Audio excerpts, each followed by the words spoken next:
The principal is leaving. I think it's nice to have Roseville represented in the district office.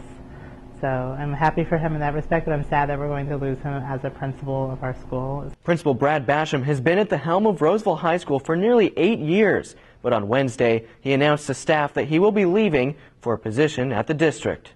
In a statement, Principal Basham said, quote, "The most difficult part is leaving something that is something that you know, something that you're comfortable with, something that you feel you're pretty good at, and leaving a community that has embraced and supported you for many years," end quote.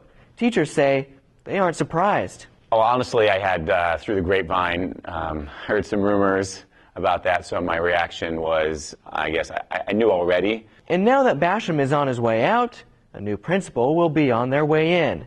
The Roseville Joint Union High School District will begin a comprehensive search for the new leader both within the district and out. And some say the district has a track record of choosing good principals. The district principals have stayed in their positions for a while. It's not like there's huge changeover every year at the schools, so that implies stability. But until then, many teachers remain uncertain about the future. But you never know what you're going to have, right? And that's why it's that fear of the unknown. And the vision of the school will change with a new principal at the helm. Basham will remain principal for the rest of the school year, finishing out his 8th year of leading Roseville and leaving a legacy many will remember. I think he actually really did help make it more student-centered and trying to improve and provide programs, even if like PAWS didn't necessarily succeed, at least he was trying something that would help the students, and his whole time his vision really has been on helping the students.